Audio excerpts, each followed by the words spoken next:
You're tuned in to Eastside Certified. DJ MH2da. Brand new banger. Exclusive hot. Bury those cockroaches.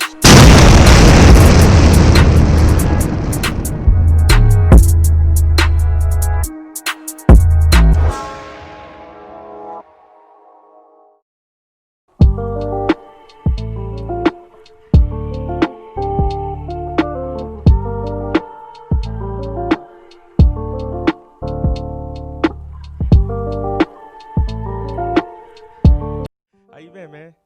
I've been blessed, man. I can't complain at all, bro. You know what I'm saying? Just consistently working and just trying to build the brand, build the craft, and get better in things that don't really revolve around music, you know what I'm saying? Got you. Yeah. So I know everything already, but this is a lot of people first time getting to know you, so we got to go through the whole Joel Q story, right? So for the people who don't know, you give them a little bit of background of Joel Q. Joel Q is somebody who's known to in the city as the storyteller, I would say. I'm somebody who make music about everyday struggle. You know what I'm saying, and just really just getting past that and creating something not for yourself but for the people around you and others that you may not know. Just trying to build an empire specifically for our people first, and then whoever else benefit from that. Word. Before we start talking about the albums, I want to touch on something real quick. Like you always kept a positive message in your music, especially coming from Chicago, where drill was heavy when you started or whatnot. What made you decide not to take that route? What made you decide to do something different? There's a few reasons. I try to keep it, as short as possible, but I grew up in a household where, I just knew better, to even go that route without music being involved, like to even just do that. Like, don't get me wrong, like I had my moments of just wilding, but I always knew my limit though. Like I'm like, nah, I ain't gonna take it that far. Jumping off the porch. Yeah, you know what I'm saying? So like I always had my own little moral compass that I just was gonna never go past or go too far in. So I just took that same approach in music, you know what I'm saying? like I'm not gonna tell you something that I wouldn't do, you know what I'm saying? Though a lot of artists is lying out here to these shorties and to just grown-ups, period. But I'm not built like that, you know what I'm saying? I'm not gonna front, and I'm gonna give you as much as me, and I'm gonna give you as much game or gems or whatever that I can put in every song as much as possible, you know what I'm saying? So that's yeah. I feel you. I respect that too. That's one of the dopest things about you. Okay. Because I see the people wondering. I was wondering, too. You walked in here with this balloon. What's this balloon, bro? All right, so, man, bro, you low-key the first person I explained this to, but which is dope. But, me and my boy Rich, shout out my boy Richie. It was actually something that was a marketing thing from my project that was called Best of Me that I just dropped recently. Okay. And it was really just about protecting your heart, you know what I'm saying? And, just always showing love, So like a balloon, you know what I'm saying? If you release a balloon, it'll travel. So with that sense, I'm carrying it though, you know what I'm saying? So it won't, you know what I'm saying, fly to my hand. But it's always just showing love, but also always protecting, you know what I'm saying, my heart, or anybody's heart for that matter, because where your heart lies is where your actions come out of, your thoughts and all that. So always guard that, protect that, but also show that at the same time. That's dope. I dig. Thank you. So let's go to the beginning of the music. One of my favorite albums is Daniel the Angel in Training. Right? Hey. Like I keep that on repeat to this day. That's crazy. I ain't even gonna lie to you. Like one of my favorite lines is when you say I never knew a king to cry. Yeah, facts. It like that whole those last bars rather. Like it's something about those words touch me like because I feel like that. You know what I mean? So but let's talk about Daniel the Angel in Training, that whole album. Like that was your debut album pretty much? Yeah. Introducing Joel Q, yeah. So how impactful was that album, and what does that album mean to you? Man, sometimes I go back and be like, I really made that, you know what I'm saying? Because it really was like a solid project, and obviously I thought it was good then, but it's been, I dropped that in 2017, so it's been 4 years now, you know what I'm saying? And I can still like check it out and be like, oh snap, I think this is kind of like a low key classic for me. So you know, it was a dope time in my life, man, because I was just now finally getting into another chapter, like financially, spiritually, all that, and I feel like Angel and Trainer was a result of everything that I had now walking into. Like I walked into a new chapter, and that was like the direct effect of that. And you know, the outcome of it was crazy, man. Like I got a lot of love that year and the following year. You know what I'm saying? So it was a good foundation. It was well deserved too. Like you put together a real solid project. Like I say, I keep it in rotation to this day. Like it was like wow. Like and then to see the actual performance of the project, that was which was like you actually gave us a visual. Of the music, facts, which facts, a lot facts. of people can't do that. So to be able to see you translate that was like wow, like this dope. Definitely. And you followed it up with Tsunami, yeah, right? Facts, like everybody had to ride that wave. Yeah, and it was like it was to me. I heard the immediate growth, right? Like right, and especially from you dropped it the following year, 2018. Yeah. So for it to be so fast that and it was funny because I remember we interviewed you like right prior to Tsunami coming out, like so we got the music, but what's next? And you like just wait. And I mean like literally like a week or two later he hit us with Tsunami. But I heard the passion in Daniel the Angel in Training, and Tsunami I still heard the passion, but I heard the fun and the fun spirit more of Joel Q. Talk about that.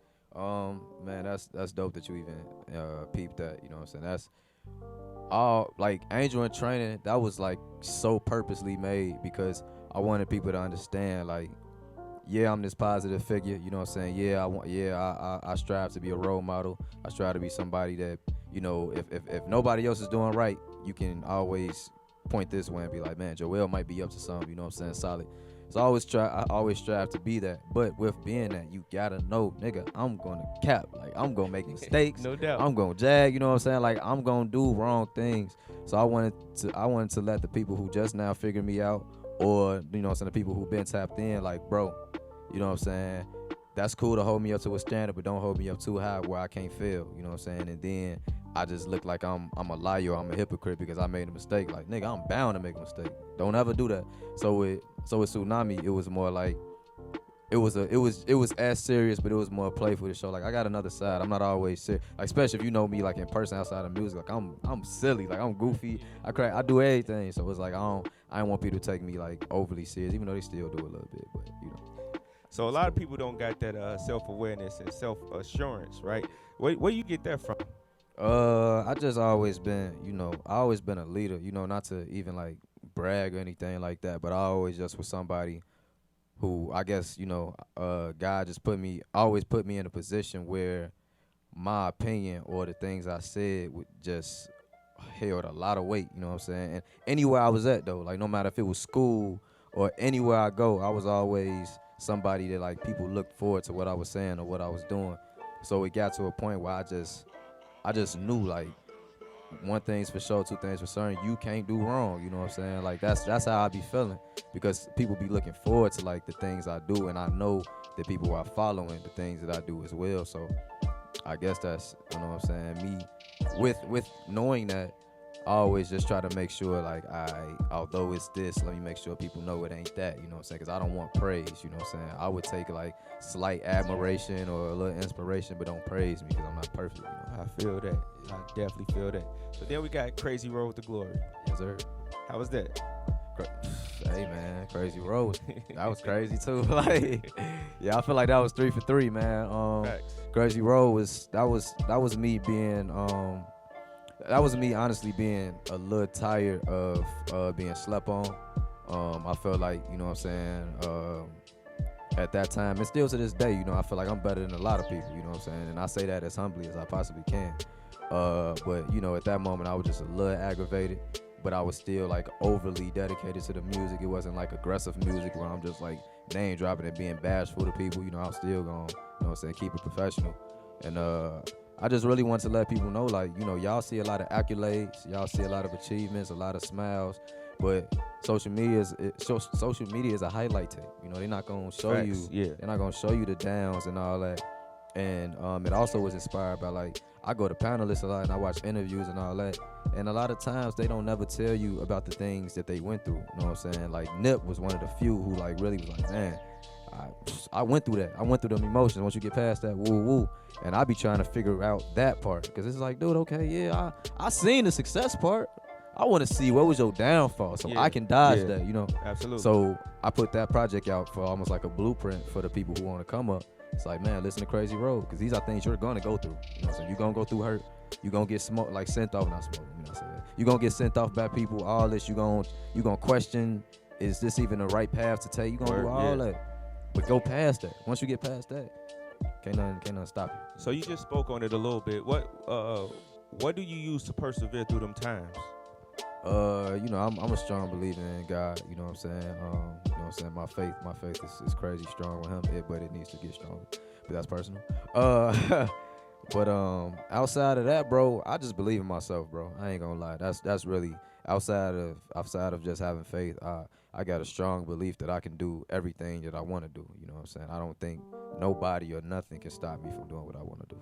And that's the slogan, never stop, right? Facts. How you Big come up with facts. that slogan? That was just all like, that was like borderline cap, because like me and my mom be Tyler. Shout out my boy Tyler. I ain't talked to bro in years, and we need to fix that. But we was in the mall one day, and we was actually talking about Spenzo, because he had like Rich Crew, and we were just talking about people who had like little things, little campaigns or whatever. And I always like Rich Crew always sounded cold to me. And I was like, man, I need something like that, bro. Like Spenzo got, you know what I'm saying? You know what I'm saying? Sosa got, you know what I'm saying? Glow and all that. And I ain't had no name, and I didn't want it to be like JQ Gang, or like, I felt like that was just overly corny. And I really didn't want it to relate to me anyway. I wanted it to be something where, like, because you could say Rich Crew and you ain't gonna think about a rapper. That could just be like, man, Anybody, we just, you know what I'm saying? We getting money or whatever. So I wanted it to be something that everybody can resonate with. So I was just kind of walking around thinking about it. I tapped, bro, I'm like, NSG, bro. He's like, what's that? I'm like, never stop grinding. That's it, bro. That's it. And I just ran with it. You know what I'm saying? It worked out. So let's talk about DU. You still For with sure. DU? Y'all still doing that? Yeah, we still rocking. We still rocking. You know what I'm saying? Shout out my boy Hayes, my boy Weasel, the whole gang. Like that's a lot of people to name, but you know, the gang Facts. though. For sure, they still gang though. So DU is I'm gonna go on air. I'm gonna make this public, because I say this privately in my private conversations with That's Wild real. and everybody That's else. real. They are some of the dopest rappers in the city. Hey. Not just the city though, but in the world. Like, as a conglomerate, I don't see nobody who can out rap y'all. I ain't even I gonna lie. appreciate that. Right? I appreciate that a lot. Y'all been flooding the industry with music for the past couple years. Y'all just like it seemed like every quarter, every other quarter, somebody from DU got a project coming out. Whether it's Yeah, Law, facts. whether it's you, whether it's Richie West, he just dropped a project. Whether it's Jay Hayes or Weasel Sims, the whole crew. Yeah. Like, somebody Yeah. always got a project. You shout out to Breeze. I can't never forget Breeze. Breeze. What up, Breeze? Surely. You, Breeze, and Richie West dropped the Three Kings project, right? Yeah. So, how was that competitive nature? How was that like?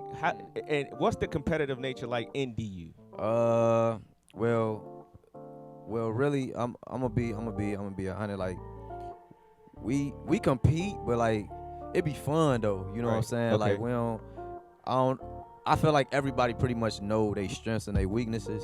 So it be more of a, I expect you to do this. You know what I'm saying? Because I already know how you gonna come. Right. You know what I'm saying? Like, it's records that they purposely don't put me on, because they be like, nah, this ain't Joel though. But Breeze, it's you. You know what I'm saying? Or whatever the case. So like, with like going back to like the Three Kings project, we just already knew what we wanted to do. We already knew what tracks was suitable for all three of us, and the ones that may be more suitable for me and Richie, or suitable for Breeze and Richie, or whatever the case. So I don't know. It just be more like I say, do what's expected, bro. Right. But smoke it though. Got You know it. what I'm saying? So, yeah. You know, another one of my favorite tracks you got is the one with Panamera P. I think it's Sparring Partners or something like that. Yeah. Sponsor, Listen, partners, yeah. the way y'all go back and forth Oh, on that me, that's joint my boy. was crazy, man. So, Talk about that joint, because what was the process like? Did y'all write, or did y'all just go in the booth? And it was a little bit of both. Cause honestly, it was way shorter than what it became. Cause I don't know why I felt like it was longer when we was writing to it a little bit. And then when we got to the studio and was making it or whatever, it was just way too short. So I'm like, man, we just finna go back in, back and forth, back and forth. And then we finally finished it or whatever. But yeah, shout out my boy P, man. P from the block, man. That's my dog. No doubt. No doubt. Surely. So now the new project is out. Yeah, best for me. Best for me. Mm-hmm. Now, it's an EP, right? Right. It's one of the Facts. smaller projects you put out, right? Why so small this time? Well, you know, the first EP I had put out was Life's Amazing last year, and it did really well, man. And honestly, that was probably the most fun I had making a project, bro. It was crazy fun. It was something that I always wanted to do. And just the time, like when I listen to the song Bud Billiken, it automatically brings me back to, like, you know what I'm saying, the first quarantine that we had, because that's when I made it. Okay. And like I told Biko in Illinois' interview not too long after I put the project out, it was really inspired by I can't remember the guy's name, but like he made Let It Snow in the summertime, you know what I'm saying? And I wanted to make something that didn't feel like the moment we were in at that time. Okay. So I ended up putting out, you know what I'm saying, Life's Amazing, because life really wasn't amazing at that time. You know what I'm saying? Life kind of sucked at that time. Like, we got Three Kings show canceled, you know what I'm saying? We had crazy RSVPs, Facts. everything was, you know, Facts. and that got canceled. So life was nowhere near amazing, but I just wanted to remind people, like, dog, you living, you breathing, you still got your limbs, all that, like, it's still amazing though at the same time. So that was that. And ever since I created that and the love it received and the streams it got, because obviously you got 5 songs, somebody gonna accidentally repeat that mug at least twice, you know what I'm saying? Just, you know, so it became something I just like doing now. And I just understand, like, I know the game now. You know, this is a cheat code for ever listening. Like, you know, people patience is too thin nowadays, you know what I'm saying? Like, don't even sit here and waste your time and give people these 15 plus song records unless you like an A-list artist where they gonna receive everything. Like, if you ain't there yet, man, give them a little bit of piece of the pie, you know what I'm saying? A little bit. Then when they ready for the whole thing, you get it to them. But no doubt. You know what I'm saying? Just don't be naive and thinking that people gonna really, it's not gonna happen, bro. Being 100. You always put out some real dope projects though, bro. I can say that. Thank you. You always been you've been very consistent. For sure. So what's next? Man, bro, a lot of music, bro. One thing I can say though, when I was just talking to Raw earlier, this year, like, expect everything that you always get from me. Expect the positivity, you know what I'm saying? That's key. Expect, you know what I'm saying, something to live with in the music, but really expect for this pen to be dangerous though. Like, I really want to go into like really songwriting, cause I feel like people got this sound for me, and that's cool. But it's like, bro, y'all don't even got a clue. Like, I'm finally in a space where I can really show everybody what I'm made out of. Like, I remember a little while ago, you and Smash Cash, shout out Smash, man, that's my dog. Wow. Y'all were talking about how I still maintain integrity with the song with Trello, you know what I'm saying? Yeah. And it was like, I appreciate y'all knowing that, peeping that. But the other side of me, like, that's nothing. Like, that's like, you know what I'm saying? Come on, man, I can get on anything. Like, that's just like me behind closed doors, you know what I'm saying? But that's really what I'm approved, like, this year. Like, it's just gonna be a lot of solid records. As far as the project, who knows, you know what I'm saying? But I'm definitely gonna put out like some joints be like, dang, this man Joel really got a mean pen, you know, that's what I'm on. Did COVID put anything into perspective for you? Like, did it affect you in any kind of way, and what did it put into perspective for you? COVID just seemed very full to me. I think that listen. I think it was almost like a I feel like it was something that was supposed to be a downfall, but it actually ended up becoming a come up for many, not all, you know what I'm saying? Like, my heart goes out to those who in a misfortunate situation from COVID. But I believe that it definitely made the best out of a lot of people, including myself, and so many more people that is close to me and not close, just seeing people just winning, you know what I'm saying? So I think it was just something where the plan didn't go how they wanted it, you know what I'm saying? And people end up becoming blessed from it instead. Facts, yeah. So we spoke to you spoke about the homie, he in the building now. Shout out to Raw Ruler. Raw Ruler been shooting a lot of your visuals for you, right? So, you and Raw locked in, and Raw get the best out of you, I think. Yeah, right? So no doubt, no doubt. How y'all link up, and what's that? Y'all kind of got like a Kobe Shaq thing going on. That's crazy. Me, bro. I just got a big heart, you know what I'm saying, and I just try to work, you know what I'm saying, with a little bit of everybody, you know what I'm saying. But Raw is somebody, like, when I say I saw this man, like, just being anywhere shooting, you know what I'm saying, like, always saw bro was always working, always, like, any given chance he'd come to me like, bro, whenever you want to shoot something, like this is, and you know what I'm saying, like how they say real recognize real, like work ethic, recognize work ethic, bro. I saw the man work ethic, and it was so insane to me. I was like, okay, let's start working, because me and you work the same. And I feel like I can't even say just as he, like, I think I'm humble, but like Raw is a different type of humble. Facts. You know what I'm saying? That is a fact. And oftentimes, and I'm not even really speaking on bro, I'm just speaking on life itself. Like, oftentimes when people be that humble, you know what I'm saying, those are the same people who get overlooked. And anytime I got a position where I can help anybody win, I always just try to help people who truly deserve that. So obviously I ain't got no crazy big platform, but I knew, like, bro, if me and you can work, bro, you can help me and I can help you. And we just started getting busy, you know what I'm saying? And the first thing he did was I called the lyrical exercise. I rapped on Meek Mill. What's the song called? Meek Mill and Drake. I forgot what it's called. Going Bad. I did that. When I say we shot that, you know what I'm saying, one night, the man had it done, probably like the next day. I say, oh my God, okay. That's Raw Ruler. And it's been that every time. Yeah. Like the fastest one we probably did, it's two of them. One we were just talking about in the Kylo Key. We had shot Reason from TDE had a little challenge about his song called Flick It Up. We shot that at night, and I'm talking about not like 9 o'clock at night. It was probably like 12, 1 in the morning. The man sent it back to me probably like 7 in the morning, and I dropped it at like 10 that next day. Like, wow, that's the work ethic that, like, we can't sleep on that, man. Like, this man deserves all the flowers and all the balloons. Facts. You know what I'm saying? for just being 100 like that, bro. And I appreciate Raw. You know Word. You know, I did a lot of work with Raw as well, and you 100% accurate with what you're saying. I remember doing a photo shoot. He like, bro, I'll have these to you in a minute. Yeah, I mean, we literally left the photo shoot, and I probably got those photos back, I want to say, the next morning. Yeah. And the way he cleaned them up and everything, because the space we was in was wild. When it raw, it was wild. But he cleaned it up, and we was like, God damn, this dude, man, he don't be playing. He's a different type of breed, bro. For real. Man, Joel, like, I appreciate you again for just coming and chilling. We got a lot more to talk about.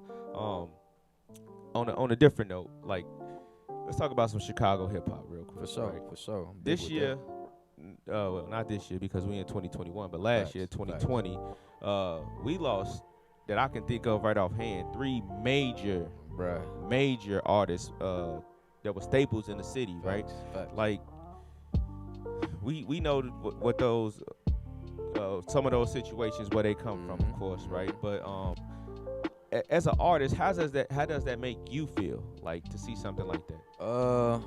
Being 100, you know what I'm saying? Like, this year, I'm definitely, like, under the Tupac, my Big Mouth act. So, like, being a buck, I don't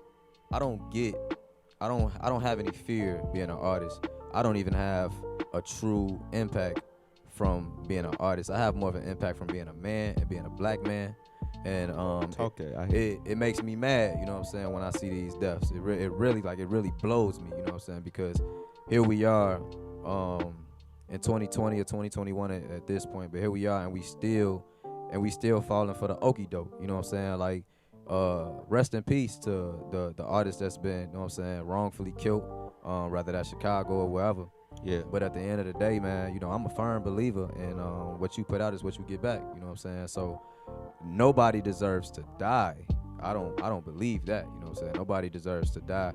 But you have to keep in mind that if you put out negativity, bro, the negativity is gonna come back. And at that point, there's no limit on what that may be. You know what I'm saying? So we, as artists, as grown men, as black men, as just people, human beings, period, bro. We just gotta be more careful, man. You know what I'm saying? Like it's no, not even gonna say it's no reason. It's a reason that somebody like a Cole or a Kendrick or whatever has been in these same places that these artists has been, and they never been touched. You know what I'm saying? Then there's other artists that they go in these areas and they get shot. All these like Robbed, how? everything. Yeah. How's this happening? How can one human being go there and nothing happen if somebody else come? It's like, dude, that's the energy y'all putting in. You know what I'm saying? I'm not gonna sugarcoat it. Like that's what it is. You know what I'm saying? Like I hate that it's coming to that. I hate that the music is driving people to feel like they want to do that to each other and all that. But bro, somebody gotta be a man, bro. Somebody gotta stand up. That's real. And really be real. Like, nah, this is what y'all doing. I work, bro. I work at a school. I see the effect it have on the shorties, bro. Can't nobody tell me like it don't. Cause I see the direct effect all day long. I mean, not nowadays, so they got the e-learning thing and all that. But when I was in the classroom, like, come on, man. Word. I see it, bro. Yeah. You know what I'm saying? So rest in peace. But to the artists out here, man, like, do better. Say something different. Be different. And don't be scared to be different. Facts. I couldn't have said it better myself. Like that. Like you touched on it, and I 100% agree with you. So now you spoke on Cole as well. I know at one time you really want to be a Dreamville artist. Is that still a goal of yours? Yeah. A little bit. If the opportunity presents itself, thank you, God, and you know I'm gonna run with it. But nowadays I'm just a lot more knowledgeable.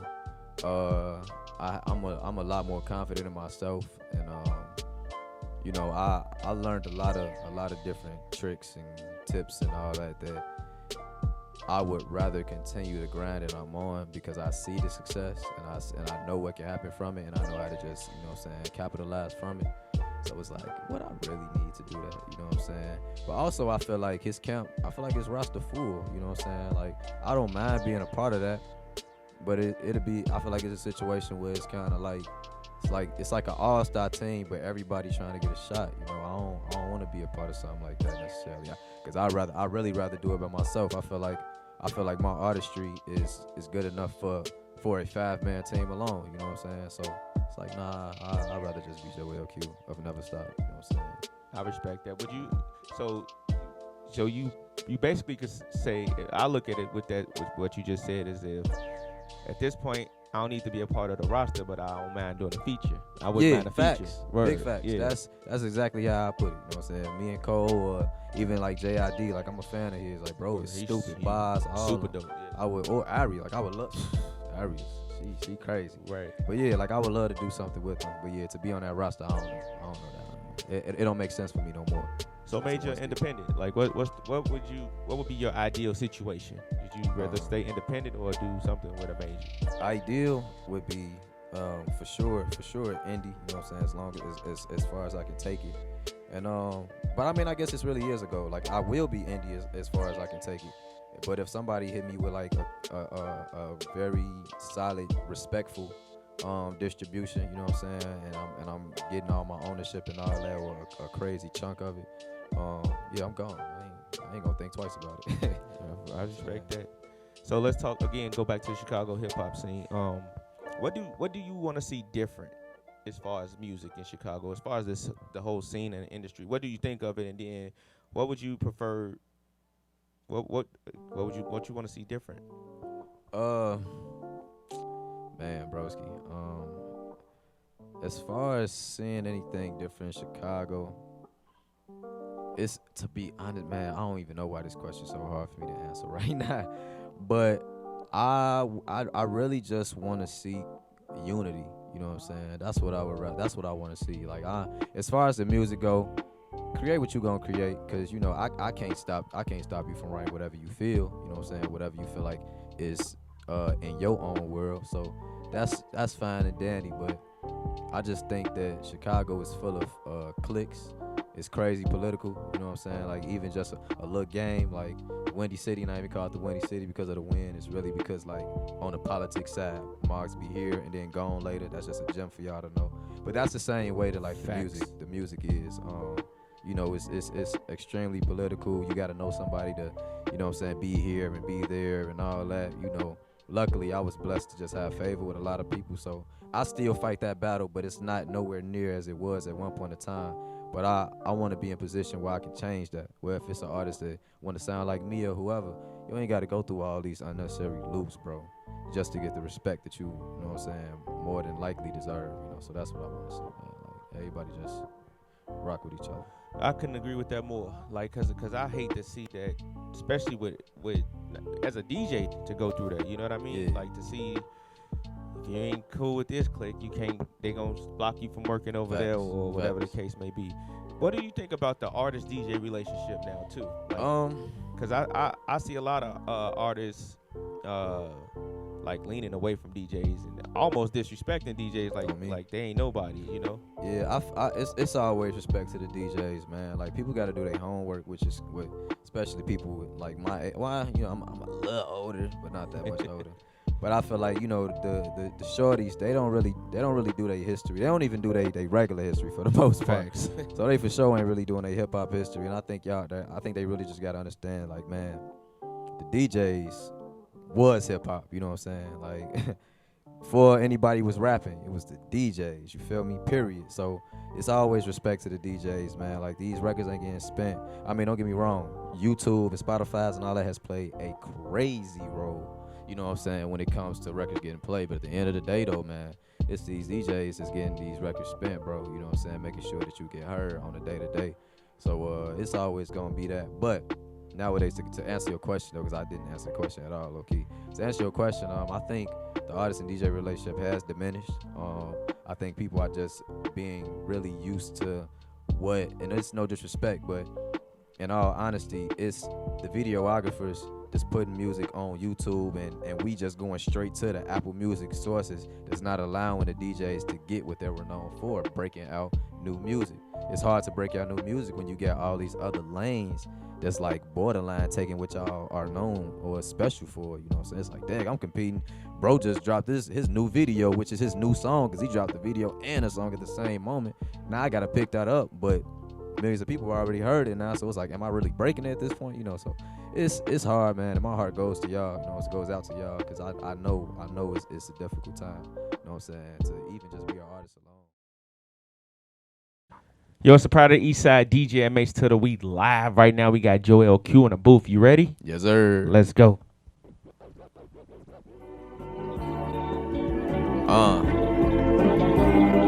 Yeah, this feel good, you know? Hey, This is Eastside this is for my Certified. niggas on a mission, trying to show them something different. Can't explain how you the greatest, you just know you what they missing. Every day you clocking in, hoping this don't be your last. Got your savings on the line, hoping this don't blow your stash. Hoping this is no mistake, cause it's easy to escape all that work that you put in and do some shit that's more secure. Lady tripping about them bills cause they overdue. You already goated, how you moving through, it's over you, but you don't even know you was made for that. This where niggas turn the greatest at. School of hard knocks you was training at. Be the first millionaire you was claiming that. And you right there, gotta keep digging till you find gold mask in these lines, soul ties on my slabs, never will we go blind to the bullshit that they threw us. Crazy how we outgrew them, crazy how we outblew them, made a line and outdrew them. I just wanna stay real to the people that's been loyal. You never stop, I say that till I'm under soil. You before I go, I let you know. Never stop, nigga. Straight up though. Shout out Eastside Certified, man. DJ MH2da, you know? Man, we appreciate everybody who tuned in today. I'm the Pride of the Eastside, DJ MH2da. Joel Q is definitely here. We salute all y'all, man. Y'all be safe, y'all be blessed. We out. Show love. It's Tuda! Yeah, I think that's the one.